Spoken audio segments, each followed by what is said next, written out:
Selamat sore, perkenalkan nama saya Vera Natasha Toar, program studi ilmu kesehatan masyarakat semester 3. Nah, di kesempatan kali ini saya akan mereview buku tentang The Art of War atau Seni Perang yang ditulis oleh Sun Tzu. Di dalam buku ini, Sun Tzu menulis buku luar biasa ini di Cina 2500 tahun yang lalu. Dan buku tersebut diawali dengan seni perang. Dan seni perang sangat penting bagi negara ini. Ini menyangkut masalah hidup dan mati, satu jalan menuju keselamatan atau kehancuran, jadi dalam keadaan apapun tidak boleh diabaikan. Dan Sun Tzu menulis, jika Anda mengetahui musuh Anda dan diri Anda sendiri, Anda tidak perlu takut pada hasil dari 100 peperangan. Dan seperti halnya The Prince dari Machiavelli dan The Book of Five Rings dari Miyamoto Musashi. Kebenaran yang terdapat dalam buku ini, Sun Tzu seperti yang dituliskan di sini bisa menunjukkan jalan menuju kemenangan. Pada tahun 1782, seni perang pertama kali diterjemahkan ke dalam bahasa Prancis oleh seorang Yesuit. Sun Tzu atau Guru Shan adalah karya klasik militer terpanjang serta paling banyak dipelajari dalam sejarah manusia. Di dalam buku Sun Tzu ini terdiri dari 13 bab. Yang pertama itu menetapkan rencana. Sun Tzu mengatakan seni perang sangat penting bagi negara. Ini menyangkut masalah hidup atau mati, satu jalan menuju kemenangan atau kehancuran. Jadi dalam keadaan apapun tidak boleh diabaikan. Seni perang dipengaruhi oleh 5 faktor konstan yang semuanya perlu dipertimbangkan. Faktor-faktor tersebut adalah yang pertama hukum moral, yang kedua langit, yang ketiga bumi, 4 pimpinan, metode dan disiplin. Nah, yang dimaksud dengan hukum moral itu mendorong orang-orang untuk menyelaraskan diri dengan penguasa mereka, sehingga mereka akan mengikutinya tanpa mempertimbangkan nyawa mereka dan tidak gentar menghadapi semua bahaya. Langit menunjukkan siang dan malam, panas dan dingin, masa dan musim. Yang kedua, membiayai perang. Dalam pelaksanaan perang yang melibatkan ribuan kereta perang kecil, puluhan ribu kereta perang besar, dan ratusan ribu prajurit.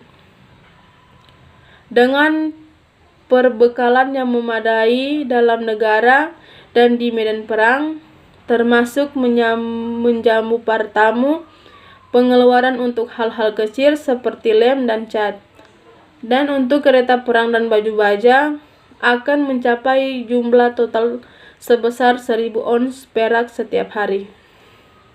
Dan saat Anda terlibat dalam perang yang sebenarnya itu, jika kemenangan masih lama datangnya, senjata para prajurit akan tumpul dan semangat mereka akan menguap. Yang kedua, pedang yang tersarungkan. Yang dimaksud di dalam ini berperang dan menaklukkan musuh. Dalam perang bukanlah keunggulan tertinggi. Keunggulan tertinggi adalah mematahkan pertahanan musuh tanpa berperang. Dalam seni perang praktis, hal yang terbaik adalah mengambil alih wilayah musuh seluruhnya tanpa merusak atau menghancurkannya. Demikian juga, lebih baik bila kita menangkap pasukan musuh dibandingkan menghancurkannya. Jadi, bentuk kebijakan tertinggi dari peran pimpinan adalah menghancurkan rencana musuh. Kedua, mencegah penggabungan kekuatan-kekuatan musuh. Dan selanjutnya adalah menyerang pasukan musuh di medan perang. Yang ketiga itu taktik. Taktik, para petarung yang baik di dalam masa lalu menetapkan diri mereka dalam posisi yang tidak mungkin kalah, dan kemungkinan menunggu peluang yang tepat untuk mengalahkan musuhnya. Yang keempat, energi.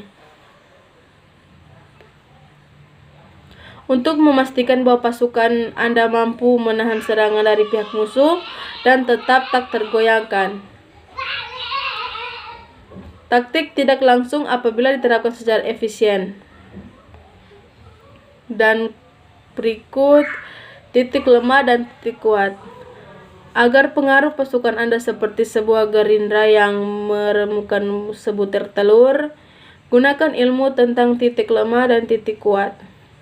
Barang siapa yang telah lebih awal di medan perang dan menunggu musuh yang datang, akan segar saat berperang. Tanpa adanya kondisi negara yang harmonis, tidak ada ekspedisi militer yang bisa dilakukan. Tanpa adanya kondisi yang harmonis dalam militer, tidak ada persiapan perang yang bisa dilakukan. Dalam perang, panglima ini menerima perintah dari raja setelah mengumpulkan pasukan dan mengkonsentrasikan kekuatannya. Berikut variasi taktik. Apabila berada di negara yang sulit, jangan mendirikan abrak di negara yang merupakan wilayah strategis bagi sejumlah negara. Bergabunglah dengan sekutu Anda. Jangan lama-lama berada di tempat yang jauh terpisah. Dalam keadaan terpojok, Anda harus menggunakan tipu daya. Pasukan dalam perjalanan. Orang yang tidak berpikir terlebih dulu dan menganggap remeh musuhnya pasti akan tertangkap oleh mereka. Saat akan mendirikan barak, lewati wilayah-wilayah pegunungan dengan cepat dan jaga lembah-lembah yang ada di sekelilingnya. Wutu atau Cai Hang adalah seorang kepala perampok pada masa pemerintahan terakhir.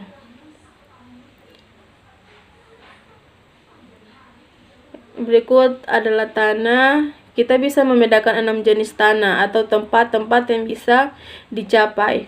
Tempat yang sulit, tempat untuk bertahan, jalan sempit, tempat yang tinggi dan terjal, dan posisi dengan jarak yang jauh dari musuh. Dan tempat yang bisa dicapai adalah tempat yang bisa dilewati dengan mudah dari kedua sisi. Di tanah atau tempat dengan jenis seperti ini, hadapi musuh dengan cara menduduki tempat-tempat yang lebih tinggi dan mendapat banyaknya cahaya. Yang berikut adalah 9 situasi. Seni perang mengenal 9 jenis tanah atau wilayah. Tanah yang dispersif, tanah yang mudah, tanah yang diperebutkan, tanah terbuka, tanah persimpangan, tanah serius, tanah yang sulit, tanah yang membatasi gerak, dan tanah putus asa.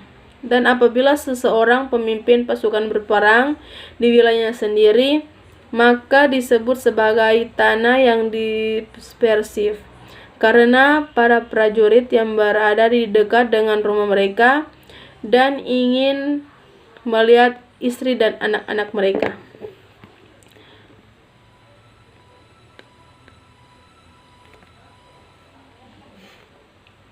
Yang terakhir, kegunaan mata-mata. Pengumpulan sebuah pasukan berjumlah 1000 orang dalam membawa mereka menempuh jarak yang jauh memerlukan pengorbanan yang besar.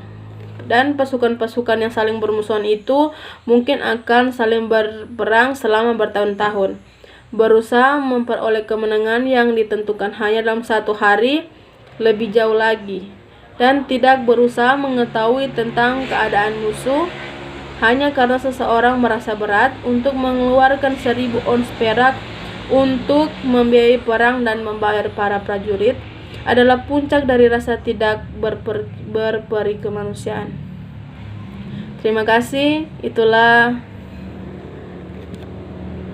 video saya di sore hari ini. Terima kasih.